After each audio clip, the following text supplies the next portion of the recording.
Anyway, about. We were waiting for you, yeah, to show up, so. Didn't mean to do that. I can't find childcare.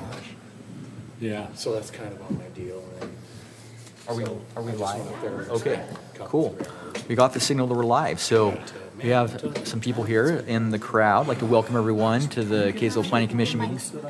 Is it? It's green. Can you hear me? Yeah, some of them are, they're broken. I You're gonna will have to speak really right close. into it. Okay. I will speak right into the microphone. So welcome, everyone. Want to acknowledge the people in the crowd tonight. Thanks for being with us.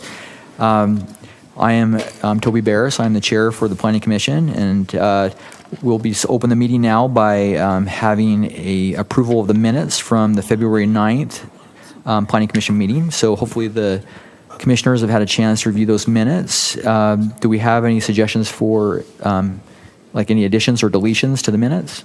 I move approval. All right, we have a motion for approval. Do we have a second? Second. Okay, we have a second. We'll just do a voice vote. All that are in favor of approving the minutes, say aye. Aye. Any opposed? So the vote is unanimous. So the minutes are approved. We'll go on to the next item of business, which is a conditional use permit for a Major B home occupation for Peachtree Wellness, a functional nutritionist located at 724 West Old Mill Lane. We'll turn the time over to the staff for their report. Sure. There, can you hear me? I usually don't need microphones, but I am presenting our conditional use permit for Peachtree Family Wellness. Valerie Neslin is the owner of this business. It's been really fun to get to know her as we've been working through this process. We've been doing this for a couple of months. So her business supports families and individuals to improve health through one-on-one nutrition coaching as well as in-person and online classes. She currently is not doing any online classes, but as you can see, she is right across the street from the City Ops Center. So she's got plenty of room. This is her home, so when she's ready to do online classes, she has, or in-person classes, there's plenty of room to take on that parking. She will also be doing one-on-one consultation classes, and she will have supplements for sale, but it will obviously be incidental retail sales, not a storage or supply that people can come and just shop. So staff is recommending approval of this conditional use permit for a Major B home occupation for Peachtree Wellness at 724 West Old Mill Lane, and as regulated by our city code 1726-4. It's the same situation as what we had at Planning Commission 2 weeks ago. Mm-hmm. So. Yep. An applicant is here for any questions. Okay. Well, thank you to the staff for that report. And then just for those that are here in attendance, for your benefit, this is a conditional use permit, and so this is an administrative action. So as long as it meets the code, we are kind of bound to pass this. The only thing that we can do is impose conditions if there are some type of impacts that are going to come from this permit being issued. So very straightforward in this case, I believe. I'm thankful for the staff for that report. Commissioners, do you have any questions for the applicant? We'd like to have them come up. Just a quick question for the staff. Do we have a limit again on the size of number of students in a class at one time? So if we go to 1726-4, what we found in the city code at this point, that there is, what is it called? It's for instructional classes, there was not a number that had been placed. Oh, okay. And so it allowed for us to put a number on that. We have a number for 12 per preschool classroom sizes. Yeah. But if you go all the way down to 12, and then right there on C, it falls under organized classes, and then limits shall be placed on the number of students and or number of vehicles transporting students to prevent congestion. And so we use this in the last applicant was the Forsetti LLC, and There was a limit placed with 12 cars per class session. Right. Not number of students, but number of Cars. vehicles. Yeah. So it's really up to you as planning commissioners, what you feel. One advantage she does have is across the street there is public parking. Ample parking. Yes, there's Yeah, ample that's true. parking. And she's right And as next, you can see also in her driveway, there's, well, she's right next to there's the storage unit. Is that part of your is that anything connected with you? No. I've got a couple of comments. Number one, the sign out front is really helpful. I've driven by it several times, and I thought, great, if you're interested, it's nice to know. In the past, I've complained more than once to the city about a lack of mailing notices to people, but I understand Kaysville's it's just never going to change. well, and I was going to say as well, we didn't have any of the neighbors call and complain. We didn't Right. receive any emails. It's been very smooth. Yeah. So I shouldn't have brought that up, but I do think mailing is a great way to let people know what's going on. But having looked this over, I'm really glad for what we're going to be considering later in the agenda because it addresses this issue.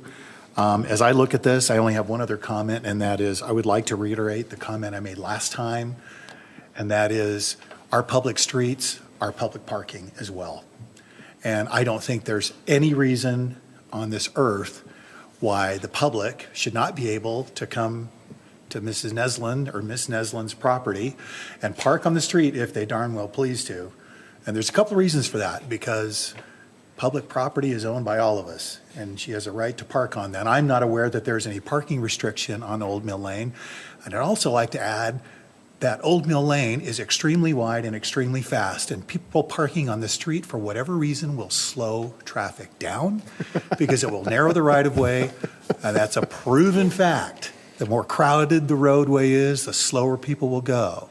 So I think if she wants to have 15, 17 people, that's up to her. I don't care how many people you have, it's how much you can handle. And it shouldn't be based on whether or not everybody has to be in the driveway. They can be across the street. They can be wherever she can arrange for parking, or they can park darn well wherever they want on the public roadway. So with that. As long as they're not blocking mailboxes and driveways. Yes, thank you. I had thought that before I started my dialogue. If they're not blocking mailboxes, fire hydrants, or driveways, I think we should, I'm willing to make a motion at this point unless there's other discussion by the Planning Commission. I'm okay. Okay. And Commissioner Allred will make a motion in favor of the staff recommendation with the conditions as follows: that there is no reasonable limit to the number of people that the applicant may have for classes, and as long as parking is handled on either private or public property and does not block driveways or fire hydrants or create a traffic hazard of any kind, and she may be allowed to proceed without restriction on the number of days per week as well. That's my motion, and I'm willing to listen to any amendment or discussion on my motion. I'll second. Okay, we have a motion for approval and a second. So we'll start the voting with Commissioner Lyon. Aye. Aye. Aye. Aye. Aye. All right, then voting is unanimous, so you have your conditional use permit. All right, our next item is a public hearing. So this is going to, for the text amendment for Title 17, Chapter 30, conditional uses, and all other sections of Title 17, planning and zoning, which pertain to the Planning Commission approval and conditional uses. So this is a legislative action. So we're going to be changing the code in this case. There's some proposals that we're going to be looking at. And so this allows for public comment. So we'll open up for a public hearing after we have the presentation. And so if you're here to speak to this, there will be a time where you'll be given the opportunity to speak. We'll just turn the time over to the staff for the report for this text amendment change. Well, hoping you all had an opportunity to read through the staff report. Based on the one public comment that we received, I did want to give a little bit more of an explanation in the staff report as to why we're choosing to do this. But essentially, this conditional uses are administrative approvals we are limited on conditions that we can impose based on what's in our code. And the recommendation from those that are involved in planning professionally but they tell us that we should have these done at a staff level approval. We do, I mean, probably about half the stuff that comes through on the Planning Commission meeting agendas are conditional use permits. So it'll lighten the agenda for planning commissioners, allow us to do, I think, some better work in other areas that we really would need that expertise in, and then we'll be able to provide a better, more streamlined customer service for those who need to have those conditional use permits approved. I really don't have a presentation on this. There was a lot of different sections in code that needed to be amended. I think I got all of them. I think we quadruple checked it. I'm sure at some point something will pop up and we'll have missed something. But I think I would just ask the commission at this point if there's any questions on anything that I included in that red line text, or if there's any questions on anything else, and I can answer those questions. Thank you for your thoroughness and for the various sections that are to be amended. I noticed that in at least one instance, actually more than one instance, we use the term designated land use authority and land use authority interchangeably. Is there a reason why designated has to be there, or should it be all designated or all just land use authority? So it seemed to me that as I went through all of this that what I did was, if it's in the same code section, the first time within that section I said designated land use authority, and then when it repeated it again in another area, I just said the land use authority. I mean, we can certainly take designated out of all of them, but that was my reasoning with that. I just wondered if there was a legal reason. I've also seen land use authority designated, so it's in three different ways. Sure, yeah. Designated behind, designated in front. I don't care.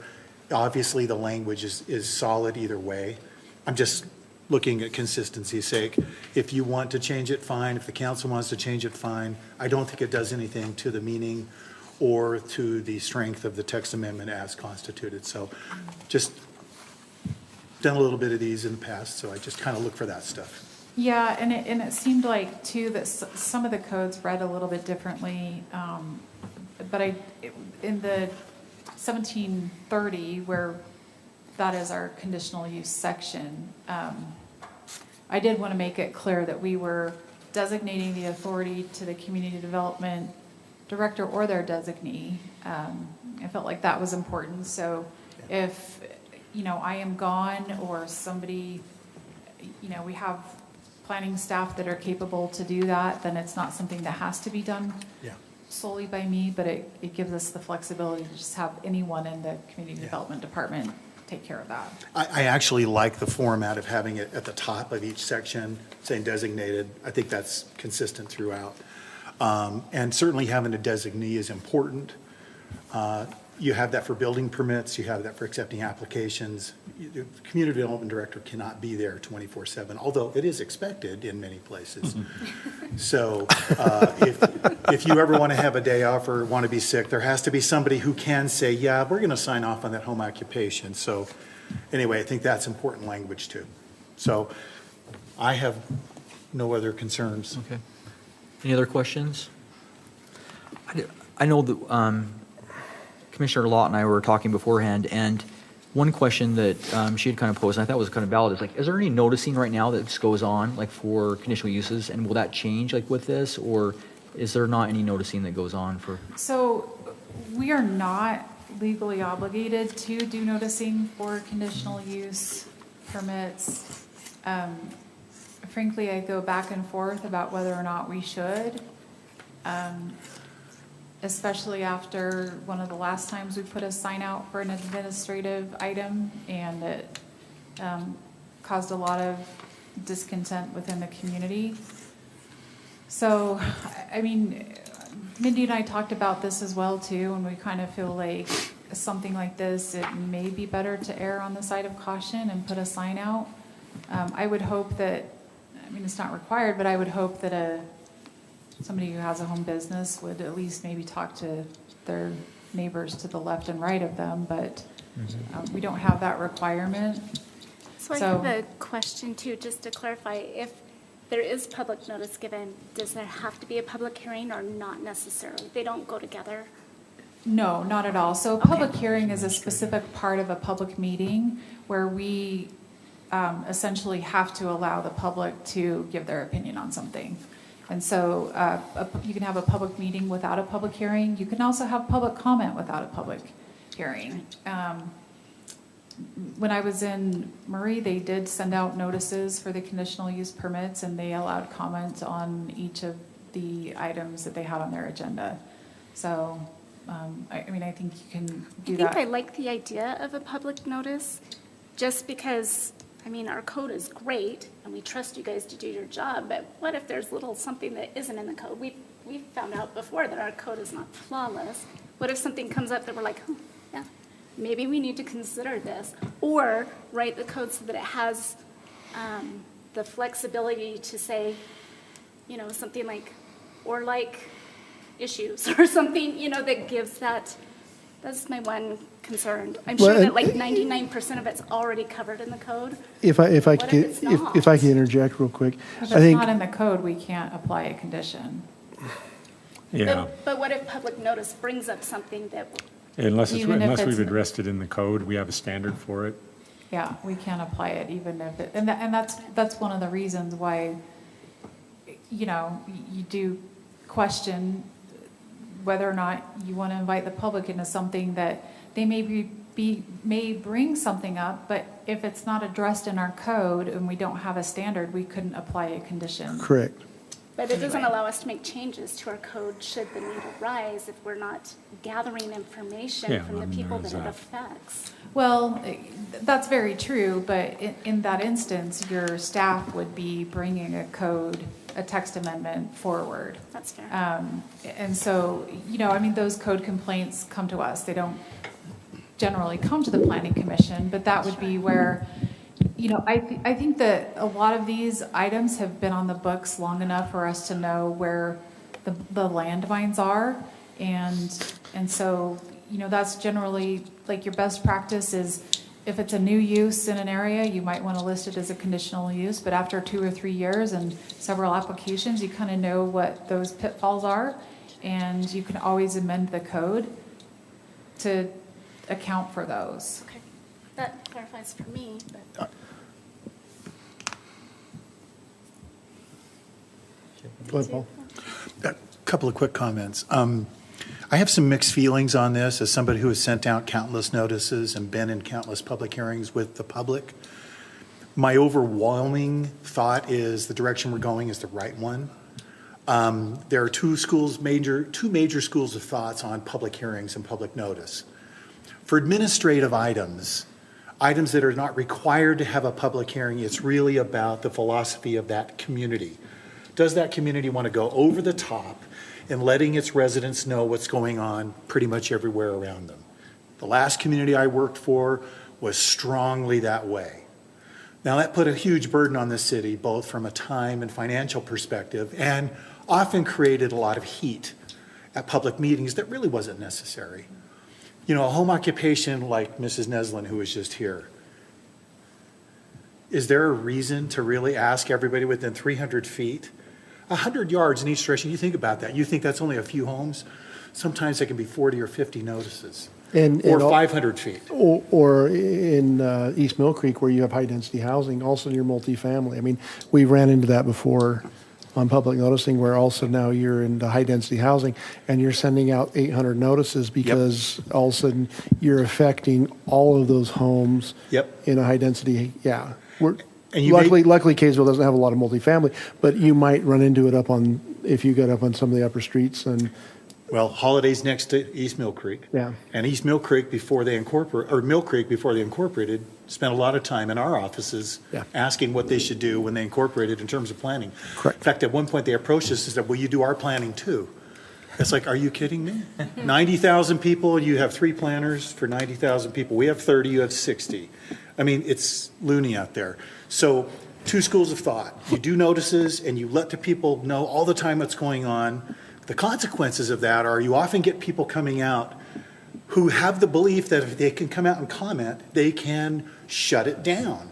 Well, for administrative items like a subdivision or a conditional use permit, the law does not allow residents or public clamor to deny an approval if they meet the ordinance, if they meet the standards. And so people go away angry saying, well, why in the blank did you send me a notice if I can't say I don't want this in my neighborhood? And we'd say, well, we want to err on the side of letting you know what's going on. We thought you might appreciate that. And virtually all the notice we would send out would get in the neighborhood of no more than 10% return.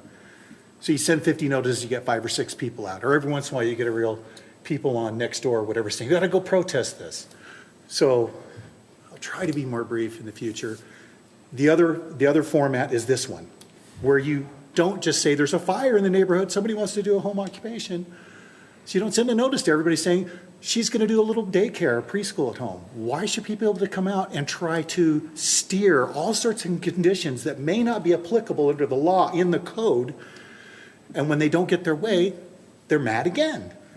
So if you have set standards in the code like we do, and the way this has been drafted, I think this is the best way to go, even though all my career in planning dealt with trying to get as much public comment and dealing with as many people as I could on a friendly basis to help educate. So, of those two, I strongly favor the way we're going. I like the way this is drafted, and I'm willing to make a motion again to approve unless anybody has an objection. We need to have a public. We have to have After the public hearing. So, any other Yes. questions? Any more questions though for the staff at this point?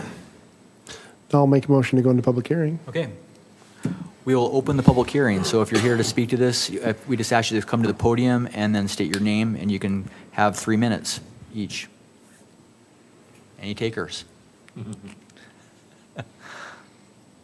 All right. Well, if there is no one that would like to come comment, we will close the public hearing. Did we get any comments? And I would entertain a motion. There was one. By email or letter? Or? Yeah. Yeah, we did get one, and he was opposed to Oh, right, that's right. I Doing remember. this. seeing Yeah, I read that. Now that you apart mention. from in a public Right. meeting. Yeah, Yep. so kudos to that one person out there that was paying Yeah. attention. So, although, you know, Okay. Well, the public hearing is closed, so we could entertain a motion now. I'll make a motion, this is Commissioner Allred, I'll make a motion that we approve the text amendment as drafted by our staff with the assistance of legal counsel, and that we approve as shown in the document, and with one recommended item for the city council to consider. And I forgot to mention this to Commissioner Lott, who I think I was reading what your thoughts were. I think you had a couple of thoughts. But I believe that still posting something out front has some use, not to invite them to public hearing, but to say an administrative action for information call. I don't think that would hurt. And I don't think it's going to bring a lot of people out to the meeting. It might bring a phone call or two to staff to say what's going on. Yeah. I have a wonderful daycare preschool across the street from me. Most wonderful woman runs it. I don't mind the traffic at all because my road is jammed with speeding traffic. So twice a day, in the morning and at noon, she's got people pulling in the driveway, in my driveway. I don't care a bit because she's providing a great service. So in my opinion, I still having a post out there saying administrative action, call 544-1363 for info wouldn't hurt. That's just a recommendation. That's just a condition or a recommendation from this planning commissioner, and I'm willing to listen to any objection. And I would second that with one addendum. I'd also say that staff probably needs to look at class size and street size, because there's some neighborhoods where that is potentially an issue on whether it's on major roads versus residential. Cul-de-sacs and such, because you could run into issues there. I know from experience. Me too. I echo Paul's comment. It's not a bad idea to have a sign out front that just says that, this is what's being proposed to do here as a conditional use permit. If you have any questions, call this number. And that's it. Now, put some burden on the staff, because it means you may get some phone calls. And I'll echo that too. We've done that in other communities I've worked in, but it's been a call to the staff versus this is the night of the meeting. And I think that's oftentimes it's more educational. Exactly. Maybe you could send a link just out to the code. Or that too, yeah. QR. Super. Yeah. Thank you. Here's the link. So anyway. This is within. That's what they call, it's usually just Yeah. an Yeah. explanation. and Sure. Yeah. Correct. understanding. And it's better coming to you than in a public meeting where gossip may have already whipped people up into going, what's Unless this it's all with about? mink farms. Don't take away people's mink farms. But, as I say, and as I think Paul is saying, not making that part of the ordinance. No, That would just Morgan be, County has more mink farms than the other counties. in the Standard state. of operation. Oh, they came undone, And and it's we not a weren't even huge touching deal them. if the council doesn't. We were agree, protecting but ag, and they took it the wrong way. I think it splits the difference between a notice and nothing at all.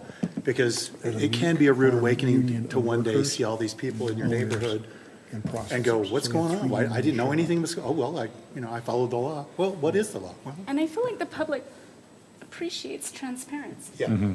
I would want Sure. to know if Yeah. something was going on in my neighborhood and just a quick explanation or something, but Sure. Well, on Holiday, just to give you an idea of how over the top we were, we required the applicant to send out a notice within 500 feet to all their neighbors, to have a neighborhood meeting somewhere in the city, except on a Sunday. And that was prior to the planning commission For a conditional use permit. for Home anything. occupations. Home occupation. When I was at Salt Lake City, when I got to Salt Lake City, the ordinance still required that you had to have sign-offs from the neighboring property owners. And if you didn't have sign-offs from all of them, you could not get your conditional use permit. That's so hard We- to figure out. That's not Well, legal. that violates state code That is well against the law, and yeah. legal practice. And boy, we changed that in a hurry, but Yeah. that was still in the Salt Lake City code when I got there. Yeah. Can you imagine that, though? Neighborhood meeting and then the city meeting, and the city had to check to make sure that the applicant had given their notice of their meeting and their mailing list. We had to check their mailing list and everything before they could come to planning commission. We won't complain about one sign ever. Yeah. So We'll take the one sign. I like this job. A lot better than that one. That one wasn't bad, just way It's over. better being on this side of the fence. Those notices. We feel your pain, Melinda. Anyway, so All right. So we had a good, robust discussion. We ready to vote? We good to go? Okay, Oh, I'll wait, start wait, the wait, voting. wait, I have a. Oh, you want, okay. I have a clarification on Commissioner Lyons' comment, because I think it's a valid one. Most of our city streets are 55-foot rights-of-way, correct? There are a handful, or are there many that are less than 50, less than 40? Well, I know we have some. There would be a few. I would say, would you be willing to accept an amendment on that, that for rights-of-way less than the standard 55-foot right-of-way, that there could be some consideration on restricting parking? I think it should be more like 30, 35 feet. I just want to put it in the staff's hands and let them Okay. deal with it. I think that's where it should be too, because in Holiday, we didn't do any public streets for 16 years when I was there, only 26-foot wide streets, I just want to make sure that we're private not, streets. I just want to make sure that as we're handing this off, that staff's able to have a standard that they're comfortable with and that the community's comfortable with. Yeah. Really, from the fire code though, it really, you could just say defer to fire code in terms of parking, because that would allow parking on one side at 26, and that allows two-way traffic.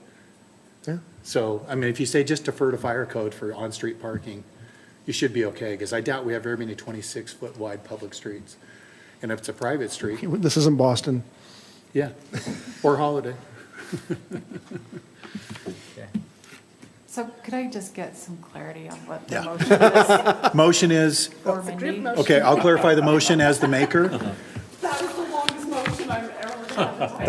The motion is to approve the language as constituted with two recommendations, not conditions, of course. Recommendations to council. One, that there continues to be a notice posted on the property as per city requirement, or as, I don't know, in terms of time. Is it when do you put them out? 10 days in advance, 7 days in advance? We put them out Friday for the following week. Okay, so just follow the city standard, but still post a notice of administrative action with a way to get a hold of the city. And two is to make sure that any on-street parking for class sizes is regulated for public safety via or per the International Fire Code, the IFC, as adopted by the state of Utah. Does that make sense to everybody? City. Muy bien. Is that okay? That wasn't hard. Much better. Can I second that motion? I second it. He already seconded Oh, it, so we got a well, second. okay then. Okay. All right, well, I will start with the voting then. Aye. Aye. Aye. Aye. Aye.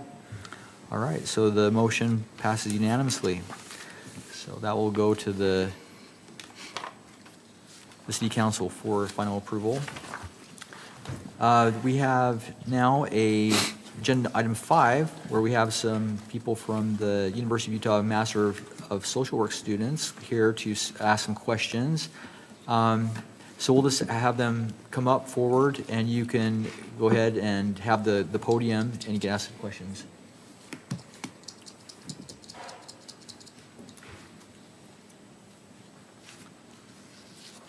Good evening, Commission.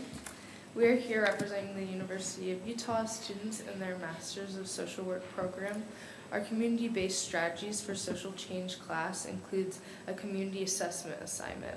Together and through the connection of Rachel Lott, we became aware of Kaysville's current task regarding affordable housing. We saw an opportunity to better understand an issue seen throughout Utah as development has taken steps to be more creative and inclusive. We are intrigued by creative ideas and are hoping to understand the city's take on future renovations and development. We would now like to ask a couple questions.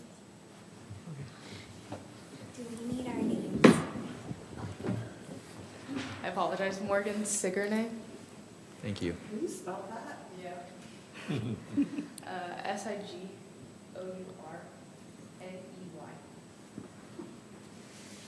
Natalie Lott Oh, a ringer.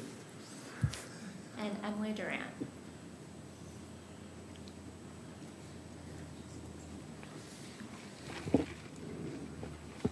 Okay, we're going to start with our first question. So what is the Commission's perception of the deficits in Kaysville regarding affordable housing? I'll start. It's terrible. I'll start. I mean, Paul, or, I mean, It's catastrophic. it's horrible. I mean, I worked for the county for about 5 years. I worked on the impediments to fair housing, which is a document that we have to submit.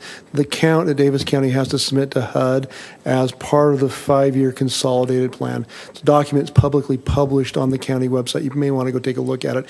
It has both of them have all the housing statistics for the demographics and the housing affordability for the county.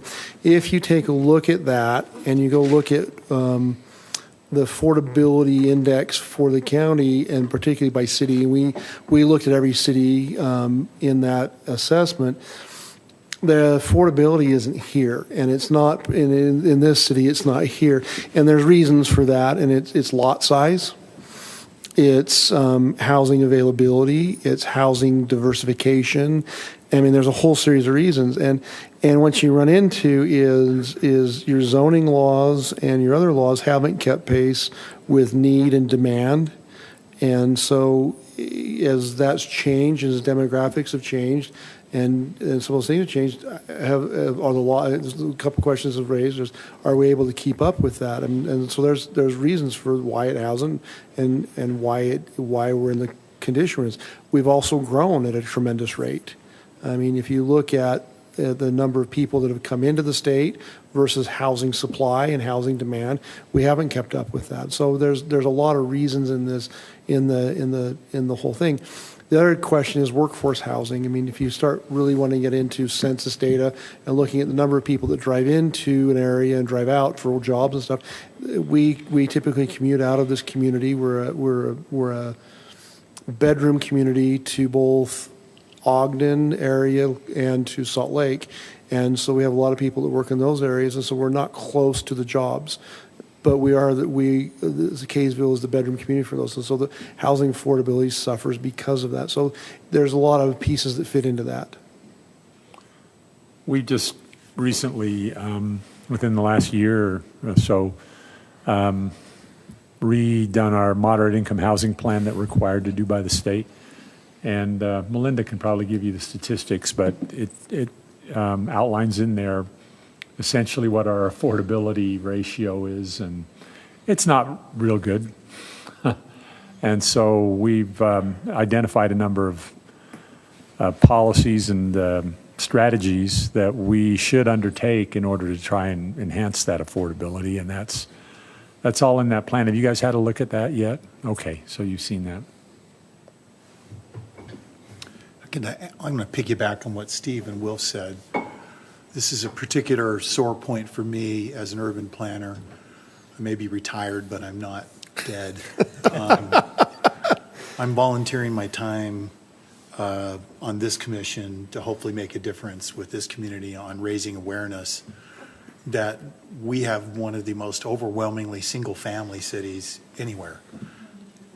Oh, that's slightly better than I thought. I thought we were at 95%. So we only have 8% of our housing units, I would be interested to know how much of our land area is actually it. See, when you tease this out and you look at the area of land versus the number of units, you really start to make connections between the disparity in fairness and what zoning can do. Traditional Euclidean zoning, which is what cities across the U.S. have done for 100 years now, is terribly unfair. It results in a lot of economic segregation. I call it economic apartheid. And I was part of it for many years until I started to realize I was part of the problem and started advocating against it.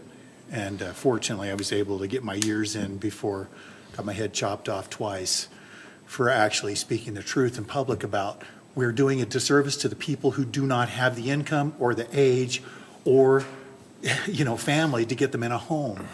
So as one of the cities that has the least amount of multiple family housing, it's going to be really hard to change that. But I think there's a lot of work to do here and on multiple areas. But this is one area in terms of social equity, social justice. It's just not right. It's just not right. So we got to do more. And if I could do more, I would. But I'll say these kinds of things. So It kind of echo Paul. I mean, if you go look at comparable communities where you're taking land and you're into redevelopment, you're seeing different housing types being built. I worked for a developer where we were actually converting hotels into apartments nationally, and so there's a different types of product being brought in the market to meet demand in different communities. I think communities are having to look at that to be able to say, what is out there and what are we going to allow. I think as we look at what we want here as we redevelop, because redevelopment will come as people age out of houses and housing types change, that type of product will come. Then it'll be different. We'll have multifamily places where we've had residential, but it's going to be hard to see. In parts of the country now, malls are now being turned into housing because of this type of change in land use and stuff. And I think that's been the education point for me, where like as Paul pointed out, Euclidean zoning has been the gold standard. I mean, it's a Supreme Court decision going back into the late mid or early 1930s, ruled by the only justice from Utah, Sutherland, by the way, conservative justice. But it's interesting that a conservative justice has put us in the pinch we're in housing that has allowed for a zoning type that really makes housing unaffordable. But it is now to a point where we zone out and we create these zones that make it unaffordable. I mean, California is a good example of this. And so if you look at housing, the federal government is trying to deal with it. County, state, and local are trying to deal with it. It's not an easy nut to crack when you have a really entrenched type of zoning that doesn't allow for it, but people are comfortable with the way it is because you talk about property rights and property values. And part of the problem with zoning is that people who move into a city think that they're forever protected by that zoning. It becomes an entitlement to them, like, well, it can never change. My realtor said there would never be anybody behind me. I can tell you, I built my house 26 years ago at the end of Shepherd Lane on the last road, before it dropped off into wetlands that you know, we talked to Farmington, we talked to Kaysville, talked to UDOT. You got a road now. I have 2 interchanges. I'm between 2 interchanges. I've had 200 houses built where there were 7. My road has gone from, maybe 50 car trips a day to probably 600-700. Oh, no. 200 houses, it's 6 to 10 car trips a day. We're 1,500 to 2,000 car Okay. trips. Well, on 50s, probably 800, 700 to 800 a day. Yeah, at least half of those or more. So I get how land use works. And let me tell you, it can be terrifying how people can make assumptions. Even me, as a planner, I went to my colleagues in Farmington and Kaysville and UDOT, and I said, hey, am I going to be okay here? And it's amazing how over the years, my little street became ground zero for all this traffic. And when there's a problem on 15 or on Legacy, It all pushes into your it neighborhood. goes right onto my little street. Why? Because it's the furthest one west to get onto Shepherd and down to Sunset. And it's like, are you kidding me? Okay. So that's part of the problem, is that even if you check it out, you get the thought in your head that there will never be anything around me but big, expensive houses. And that's really fallacious thinking. Okay, we cannot continue to think that way. Things will change. I'll give you an example of this. I went up to the hospital today. A family member was having surgery. I'm down in the cafeteria with my mother and father-in-law, and somehow we got on the topic of land use, and I said, it's just so crazy. I said, I'm on the Kaysville Planning Commission, and I said, we're talking about these housing issues. And I said, it's so crazy how people build their house, have a bunch of kids, and then complain when there's growth in their backyard. And it's like, where do those kids come from? And my wife said, well, how many children did Uncle Ivan how many people? There were over 100 people from my wife's aunt and uncle. 100. And he used to say, as a farmer from central Utah, he came to Washington Terrace and he said, we need to put a wall around Washington Terrace. We need to stop the growth. And it's like, he's been gone a while. You are the growth. You are the growth. You are what you see. All these rooftops popping up, and we are the enemy. We've seen the enemy, and it is us, because we create these carbonized units walking around that want to eat and have a roof over their head and work, right? So that's part of the problem, is we need to understand demographics, we need to understand geography, we need to understand water, and we need to understand social consequences. I'm working with my son on childcare issues and early childhood education issues, because we're not doing enough on that. So that might be in your realm too. So if you want to talk about that, give me a call. Tell you what's going on. Tell you what's going on. I went up to the legislature. There's some good things going on, but not enough. We could take some of that surplus and put it toward daycare. Do you guys have more questions for us? Thank you guys for those answers. Yes, you set up the next question very well, so I appreciate that. Our next question is, we perceive a lot of community resources that are directed towards low-income families are currently in East Kaysville. What would the benefits or disadvantages be of placing affordable housing in West versus East Kaysville? Infrastructure. So, I mean, I'll put it out there. I mean, and then land use, I think you'd have opposition. I mean, it needs, when you really look at affordable housing, it needs to be the HUD model, and the model the planners uses. You distribute it throughout your community. But I'd say if you really want dense housing, anything west, I mean, the way the city was laid out, and if you go on, we had, I don't know if you were here then, we had the sewer district come. They ran a line down Sunset Drive, planning on half-acre lots, and I don't think they're ever going to change that size of line. I mean, she told us at the meeting, when I don't think you were here, it was before you, that that's what they planned on, and that's the way it's always going to be. So part of it's infrastructure. You can't get past the size of a sewer line to be able to accommodate the size of housing you're actually going to need. I mean, we pay impact fees and some of those things, so I think part of it is infrastructure. The other part of it is just, I think, and we see it here all the time, public clamor is opposition to change, and change is hard. You know, people say it's not the community I want, but my kids don't have a place to live. So on one hand, they're saying, my kids can't live here, but on the other hand, they're saying, we need a place for my kids to live. But it's we speak out of both sides of our mouth. Part Well, of making I was housing just gonna say- affordable is not just the cost of the housing itself, but how much it costs to get to the things you need, to the grocery store, to work, to just what you need to do every day. And when you look at it, I mean, a lot of the stuff, those kinds of services, Kaysville doesn't have a lot of those things, but what we do have is right here, right around this area right here. And so if we were to put affordable housing, lower cost housing on the west side, I mean, there's one point to be made to say to diversify a little bit and distribute throughout the community, which is not a bad idea. But those folks then they're going to have to drive to get everything they need, which raises their cost of living. So, it's trying to put it closer to where they have those services and can reduce the costs of getting those services as well. It's the UTA dilemma, which is there's no east-west UTA service in most of Davis County. Yeah. And so when you don't have transit, you really need to put stuff like that on a transit line. I mean, I will say this, though, that if you look at the general plan that we have, there are places that show mixed use, which could allow for high-density housing that are on the west side. And you know where it's at? It's by Barnes Park. And so that would actually, I would counter what has been said here, that would be a great place because there is infrastructure there on the west side that would support that kind of housing. Yep.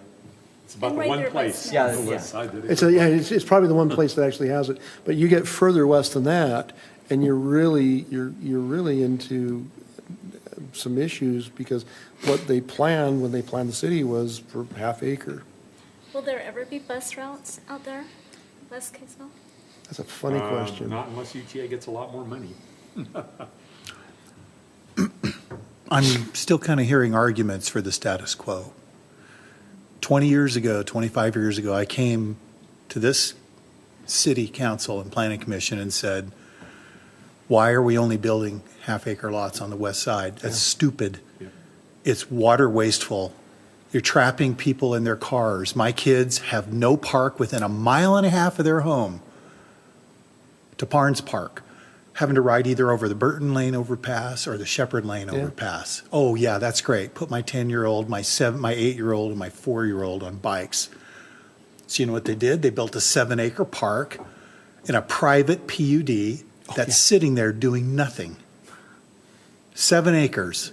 And I begged the city manager and I begged the council and the planning commission to redraw the subdivision, shrink the size of the park, add some smaller lots within the Quail Crossing subdivision, and everybody gave me the middle finger. But Nika Roundy said, hey, those are some interesting ideas. And then Lorene Kamalu said the same thing. And I took her around Holiday and I showed her what a real community looks like, where you have densities all over the place. You have little nodes and pockets of density and different income levels. Yes, it may not be that affordable, but the people who've been there aren't being gentrified out. What we have on the west side is a cultural wasteland. It's nothing but a big homogeneous area of rich, white people and older people, and no one gets to live over there. And I have to drive 1,000,000 miles for everything. And I said, build a grocery store out here. It only took them 18 years, 20 years to build Marketplace. Still 4 miles from my house. That was a knife fight. There's no fire station on the west side, no social services, no convenience of any kind. The closest store to my house is Smith's in Farmington, 1.5 miles, or Station Park, 1.5 miles. It's ridiculous because we have gotten to where we just zone commercial, big swaths of strip center commercial where everybody has to drive, and there are these huge parking lots that are terrible for our health, terrible for the environment, and nobody's listening. I begged this city 20 years ago, please do something on the west side. Give us something, a fire station, a police precinct, a store, a market. Nope. Nope. And so now what we're going to have over the next 20 years is we're going to have a mass migration of old people like me leaving. And guess what? There may not be a lot of people who have enough money to move in to my home, which is now what, $800,000, $900,000, $1 million? It's ridiculous. It is ridiculous. we have the rich getting richer and the poor getting poorer because we have crappy land use policies. We just do. And people don't even see the disaster that's coming. It's already a disaster. So you know what? That 7 acres in my neighborhood, I can tell you right now, you could do 70 townhomes in there. No one uses that park. I've taken my grandkids over there on a wagon 3 or 4 times. They begged me to go over there. There's one little slide, one little swing in a 7-acre park. It's nothing. It just sits there, does nothing. It could be used for nice townhomes or apartments and condos, and my neighbors would all shoot me. And if they're listening, good. Because I begged the city not to trap that subdivision with that park. And guess what? The city eventually came after an attorney in that neighborhood said, this is unsupportable for our neighborhood. We can't have 77 homes paying dues for a 7-acre park. And they took it over. And the city manager back then said, we don't like small parks. Why not? Well, because we have to send crews all over. I said, oh, I just wanted to scream. So I'm screaming today and saying, that's a spot where you could do some housing right now. Bring a pipe in, work with Farmington. 950 North's going right through there. Talk about a convenient place for people to get on to West Davis or on Shepherd Lane, those 2 interchanges, one being built and the other one starting. There's no density. There's a little bit of density. They're building density across the street on 350 in Farmington. Farmington's sticking all their density right on the Kaysville border. And that's pretty close to the sewer plant, so you could have a trunk line that's Darn right there. So Darn right. I used to look straight down on that. I used to be able to look straight across the Great Salt Lake until all the houses went in, and guess what? I welcomed them. I go to church with a lot of them. I say hi to them. They're welcome to be there. I never assumed that I would be alone. But what a colossal mistake it is to just have this enclave of people on the west side who build bigger and bigger homes and drive faster and faster on those streets in their big fancy SUVs, and we have nobody out there except those people. And it bugs me. And I'll speak to, I mean, I work with lots of planners. And Lance Evans, who I worked with in Morgan, we were talking about state. It's the new urbanism, and we went through this trend, and now we're going back. And the neighborhood I grew up in, Salt Lake, was very diversified. We had single family, and then you could have apartments, and then you'd have multifamily, and you'd have duplexes. And you drive through that neighborhood today and you see the diversity and you say, why don't we have that in neighborhoods? We have very monolithic neighborhoods nowadays. You drive through them and, the developer builds, you get, 3 different types of houses with the different styles. We don't build the types of housing that, and in my opinion, going to what you're saying, that really attracts a good, I shouldn't say good, but attracts and keeps neighborhoods from gentrifying. And gentrifying really is what's going to happen because you have really big homes on really big lots instead of having, different housing choice and housing availability. So you can have 55 and older, you can have young families, you can have townhomes, you can have duplexes for renting. And that's what it comes down to, is having that type of housing up in your neighborhood and allowing for that and being open to that. If you mention the word rent in some neighborhoods, they go nuts. But renting is a part of the cycle. I've rented in my cycle. I'll rent again at some point. But renting is a typical part of the cycle, and it has to be. But I think, having not just a monolithic structure of one type of housing is also part of it, because it tends to make neighborhoods different. So I would rather have the neighborhoods like in Holiday and up on the East Bench in Salt Lake in 9th and 9th, the little bungalows and stuff. Well, here's the irony. In Holiday, I advocated for us to up density in our Holiday Village area. I spent 16 years working on the village, same amount of time working on the mall. There's going to be a lot of housing added to the mall, about up to 600 units at the mall, but none of them are going to be even remotely. They could have been more. There could have been more. Well, we tried that, but a referendum shut it down when we tried to up the number of housing. But in the mall, with the views that it has, can you think that any one of those units in there will be under $1 million? Not a chance. No. In the Holiday Village, we said, let's bring some density in the village. Those units started out 400,000 and 500,000. After a year, the first one that got built, the guy said, I wish I'd waited a year. I could have gotten 700,000, 800,000 for those units instead of taking 4 and 5. So we have to look for places where you can actually get enough density that you can build in affordability. The irony is, I left Holiday about 20 months ago. They have now advertised for a full-time housing specialist. I'm like, okay, what did I miss here? Push. Now they're saying, oh yeah, let's look at somebody who can just do housing. And it's like, it's unbelievable. And I think The development community is willing to do it, but the cities aren't. The cities are afraid of their residents, and they're afraid to do the right thing. And so what they do is they cave, and you guys do this. You want to do the right thing? I love you guys. And we deal with the social consequences. Yeah. Because I mean, I coordinated the homeless for the entire COVID, trying to figure out where to put people and trying to figure out, where do you house people who, are in that in between space. I mean, we were renting hotels, complete hotels to put people. The people weren't traveling, so we were putting them in hotels. I mean, it's you put them in between because there weren't apartments, and there weren't other stuff. I mean, it's a tough choice. I had a family from Brazil in my basement for 2 months. She was my house cleaner. She went through a divorce. I said, come on, no charge, no rent, no fees, no utilities, nothing. Use my laundry room, get in my pantry, whatever you need. After a couple of months, she saved up, got herself a nice apartment at where? Right there in Station Park, just in time. Now she can make the rent with her and her kids all working together. But people need a leg up. They need a place to be able, I'm not patting myself on the back. I could just see a need and I go, I've got a basement. I'm an empty nester. My basement's empty.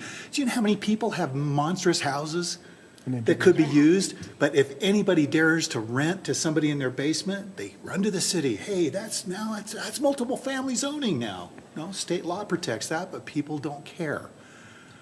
We have created a culture of such entitlement and fencing people out through these governmental rules and regulations. And we need to make some reasonable modifications, start bringing down those barriers. But density is one of the big ones, but it won't happen until residents start to understand the realities of it, because people aren't reasonable. They will not accept anything in their backyard. I'm in favor of stuff. When I protested the subdivision in my backyard, I said, you could put apartments in my backyard. My neighbors all stopped talking to me. I said, if they're built right and they're managed well, why not?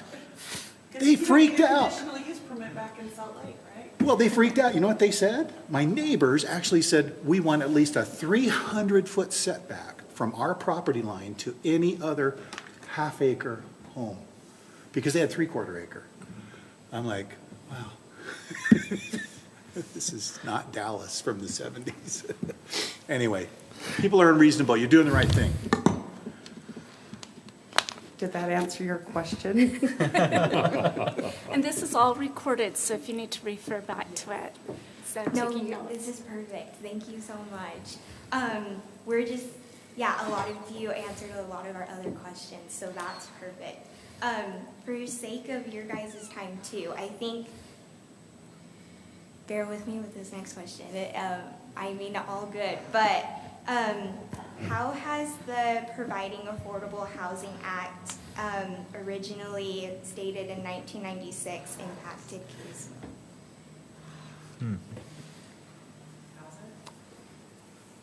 You probably could answer that better. So the general plan contains all that information. I haven't looked at it in a couple months, but there's not a lot of bona fide affordable housing in Kaysville. There's just not.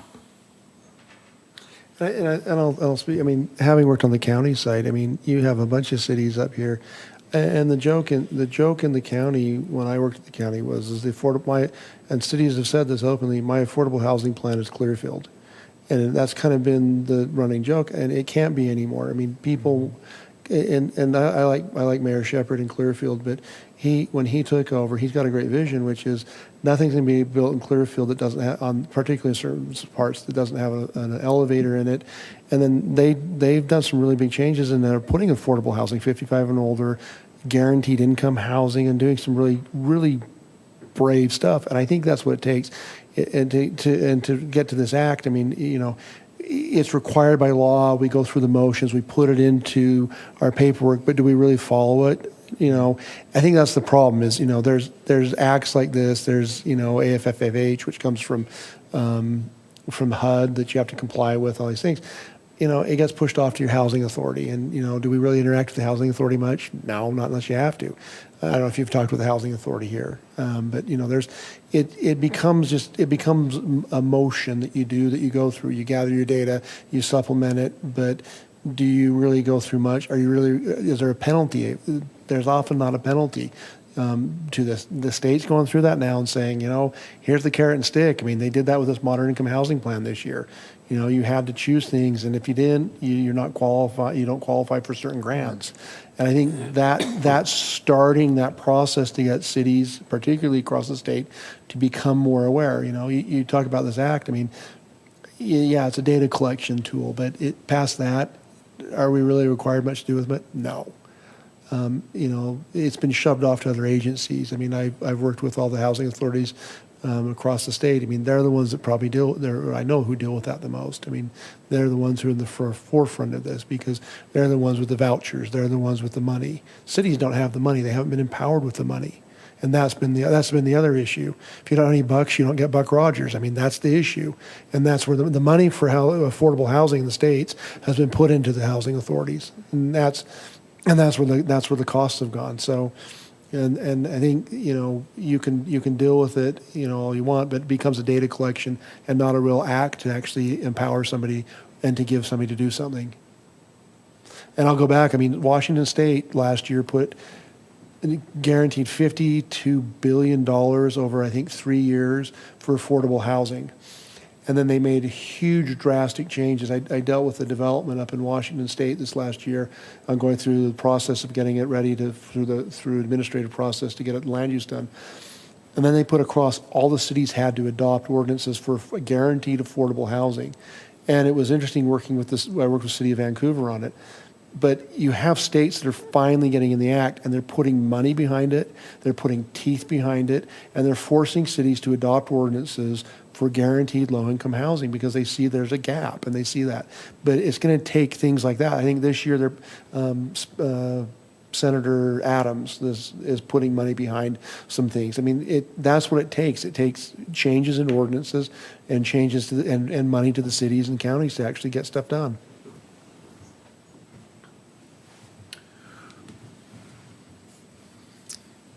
I did every year a moderate income housing plan for the cities I work for every year. So I've done, I don't know how many of these.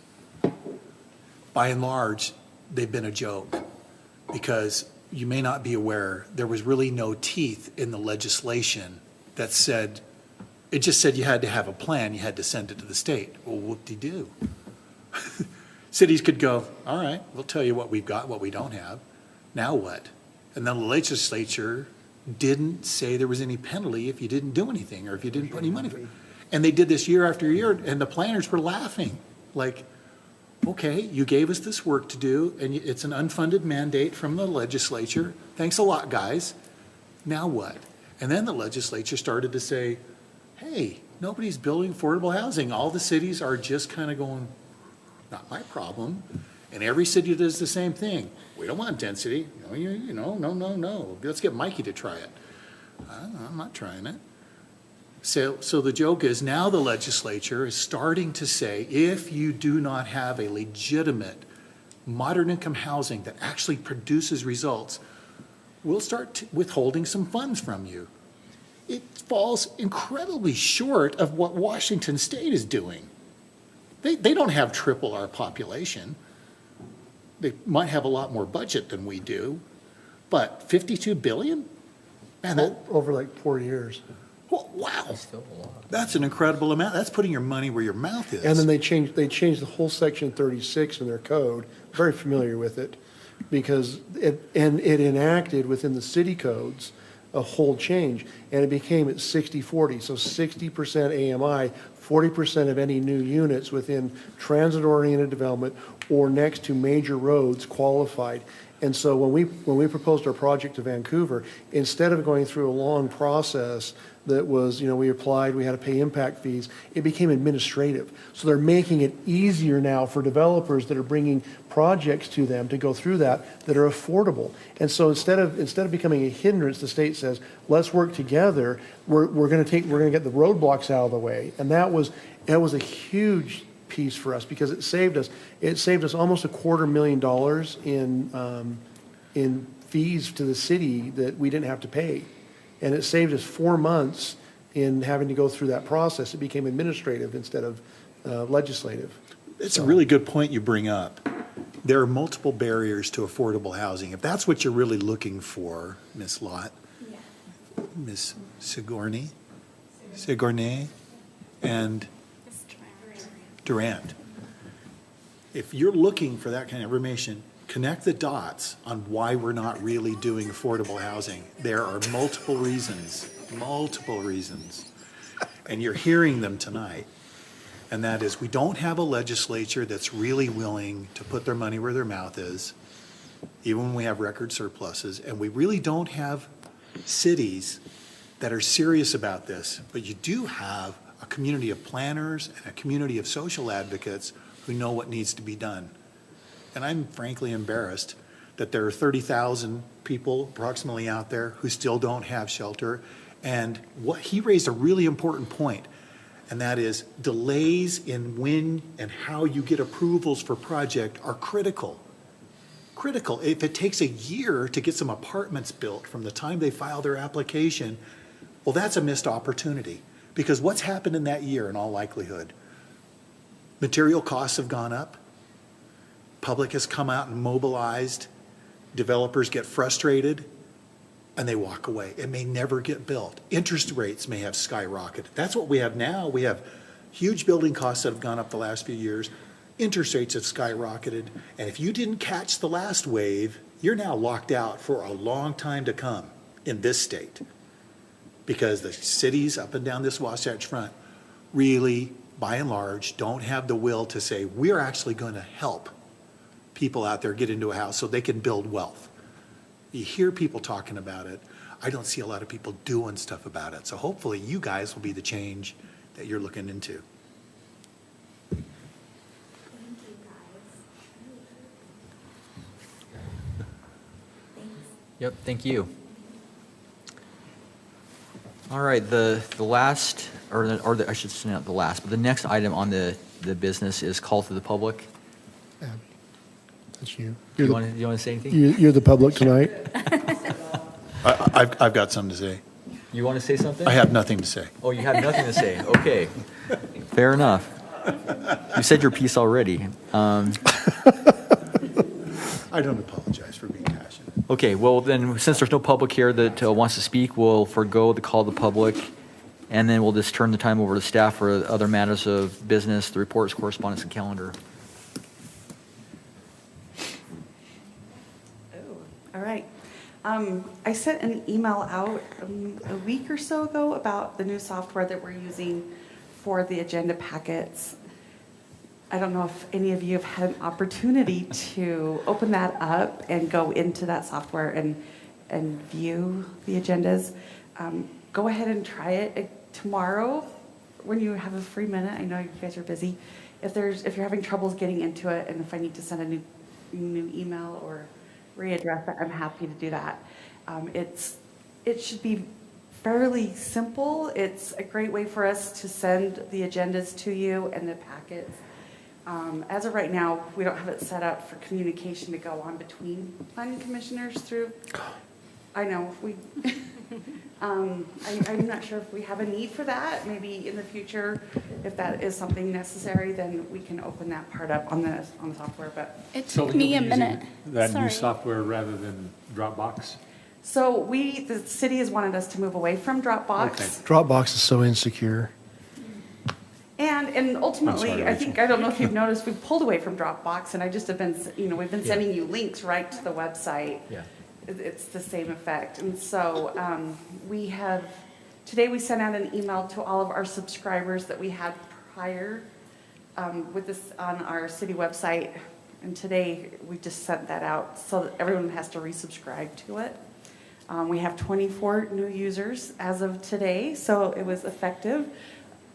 There was 377, so there's a lot of people that still need to re-add. But get on there, and if you have any questions or any difficulties, please let me know. It took me just a second, but you can Did find you have to everything. make an account? Yeah, you make an account, and then everything is in the upper right-hand side. You have to pull down menus to find the agendas. So it took me, not the left-hand side, don't use that. You have to go up to the right-hand corner and pull down things to find them. For me, it was not intuitive. It took me a little bit of digging, but if you just keep upper right-hand corner in mind, you'll find everything. Well, and if not, then we just send you the link that takes you directly to Right. it. So just, yeah, keep me posted on what is easiest for you to get the packets.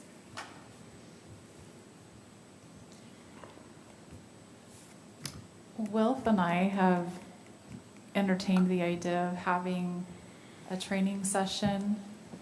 So we'll look at some dates for that. Will that be in St. George? What was that? Will that be in St. George? Will that be in St. George? Or Hawaii. That's a great idea. Yeah, it is. Let's go. We were thinking, We are actually going to do a land use conference through the Utah Land Use Institute in St. George, April 6th. Oh, April 5th and 6th, I think it is. They wanted one down there, and they've been really pushing for it, so we're doing one. But that doesn't mean people from here can't go. yeah, how many, just a 2-day or a 1-day It's conference? a day and a half. Day and a half, okay. I'll be down there for spring breaks. Yeah, it is. That's Easter weekend. Okay. Yeah, I mean, I think that would be a good idea. We'll have 2 new commissioners that will be appointed. We had 10 applicants for those 2 alternate positions.